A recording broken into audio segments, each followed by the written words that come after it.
I know there are thousands of videos on Bangkok, Thailand. Why am I still making this video? It's because of you. If you want to hear my opinion on Bangkok, then this video is for you. I have been to Thailand a lot. I have been to Bangkok a lot since 2014. So that's what I'm going to talk about, is more than 10 years of experience with Thailand. I will talk about my personal experience and I'll focus on practical things. So at the end of watching this video, I hope that you are gonna be a huge step closer to making that decision if Bangkok may be the place for you for a longer stay. And let's start with the first thing. What is Bangkok? Bangkok is the capital of Thailand and also the biggest city in Thailand. It's by far the biggest. There are no any cities in Thailand close to the size of Bangkok. Bangkok is huge. In Bangkok you can get everything at any time and anywhere. And I mean that. It may not be the most objective comparison, but I think that Bangkok is way more convenient than, let's say, New York. Yes, I have been to New York only once and only for a week. But during that stay in New York, I felt like, okay, so this is what the city never sleep means? No, it's not at the same level. In Bangkok, you can be out at 3 in the morning in a more remote area, far away from the city center, and still find, for example, a place where to eat or get food delivered in minutes. It's possible in Bangkok at any time of the day. You really feel like Bangkok never sleeps. But there is one very important thing when it comes to Bangkok. My top tip on Bangkok when it comes to long stays. You see, this city, it's huge, and I mean it, it's huge. There are all kinds of areas. You can find all kinds of things in Bangkok. There are quieter areas, louder areas, areas with older people, areas with younger people, areas with clubs and bars, with nightlife, areas that are more culture oriented, areas that are more modern, areas that are more historical. There is everything in Bangkok. Areas with parks, areas with no parks anywhere nearby. So the important thing is to decide what is that you are interested in and look for that in the area. Look for that. Because otherwise there's a high chance that you will end up in a situation like I have been myself. When we with Duna went to Bangkok for the very first time in 2014, we left the city thinking, this is the worst city in the world. Why would anyone come to Bangkok? Bangkok is terrible. Now, however, 11 years later, 12 years later, we feel like Bangkok is one of the very best places in the world.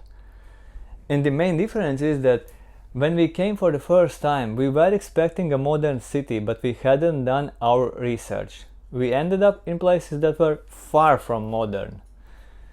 So do that research. Or if you are feeling lazy, like I'm feeling myself very often, just do this very basic thing. Look for a place where you have metro nearby. In Bangkok there are two types of metro, BTS and MRT. BTS is the SkyTrain, MRT under the ground. Stay somewhere nearby.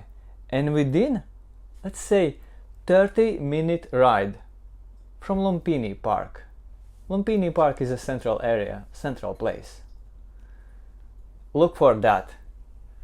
Otherwise, you may be too far away, and otherwise there is a higher chance of you not getting the experience that you are looking for in a big city like Bangkok. Unless you know that you want to stay somewhere further away. Then there are many more options to choose from in Bangkok. Number 3. Where to stay in Bangkok? It's a big question, and I'll try to give you a simple answer. If you want to be most central, you are looking at places somewhere near Lumpini or Benchakiti Park. This is where you feel most central, but this is where also it's more expensive, there are more tourists. You may end up in a highly nightlife oriented area there. Pay attention to that. Look for the best place that fits you there. Next good option is to stay somewhere in the older part of Bangkok, near the river, Chao Phraya River, near the palace, the main palace, near Wat Arun, Wat Po, those places. Stay there if you are looking for older city feel. This is a good place. Another place that I'll mention, two more places with a, let's say, similar, you will have a similar experience. One is Rama 9 shopping mall area. It's an area which is very close to Lumpini, Benchakiti, to that more central part, but the Rama 9 area, it's not as expensive, let's say. It's more residential. You have a more residential area feel there. So that's an option. And if you're looking for a similar kind of experience, like you don't want to be far away from the city center, but you want to be in a more residential area, let's go down the map.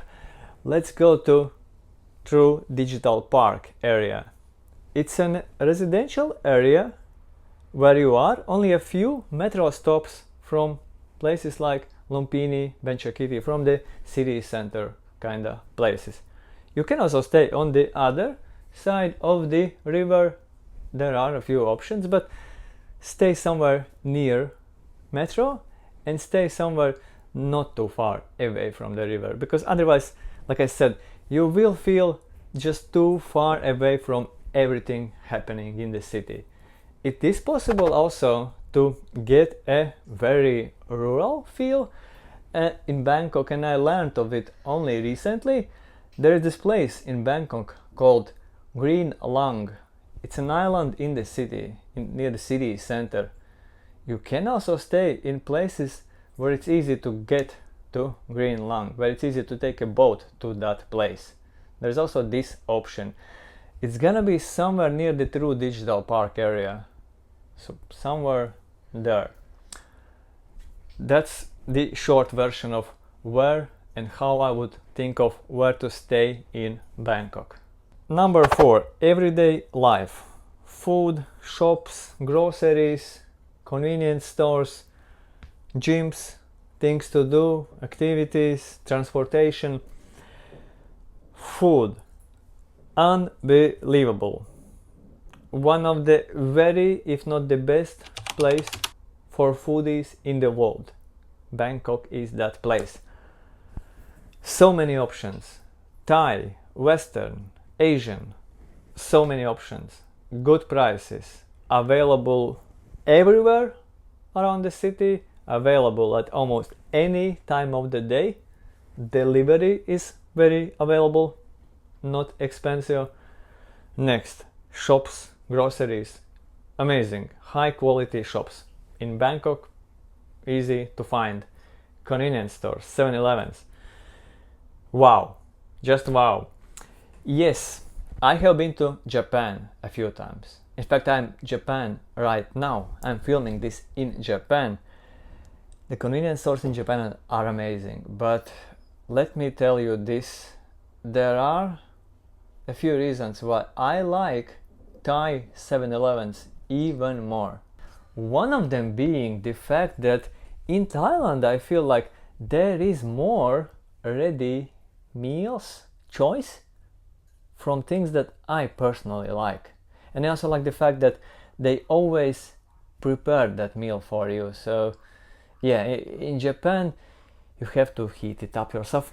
Of course, not a big thing, but in Thailand you feel like it's a higher level of comfort, let's say.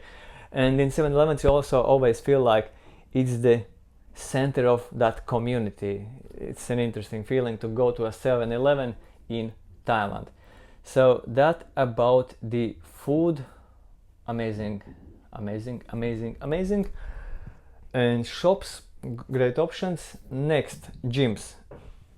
Quite a few good gym options depending on the area. In some areas more, in some areas less. You can find also 24-hour gyms in Bangkok. Good prices. Better if you take a monthly option. Next, transportation. The best option for getting around is metro. BTS and MRT are the two options. One is Skytrain, the other is under the ground. And what I learned only recently in Bangkok, in some places, bus can also be the more convenient option, because you see, there are so-called expressways in Bangkok, roads going across the city, like highways going across the city, elevated highways. And in some cases, if you are standing somewhere near one of such roads, and if there is a bus route taking that expressway, like when we were staying near Triu Digital Park, we were in such a place and we could get to Chinatown within 2 bus stops and like in 15-20 minutes for like 20 or 30 cents.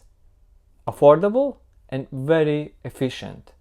That's also an option to consider. In some cases, if you get used to the buses, bus can also be a very good mode of transportation in Bangkok.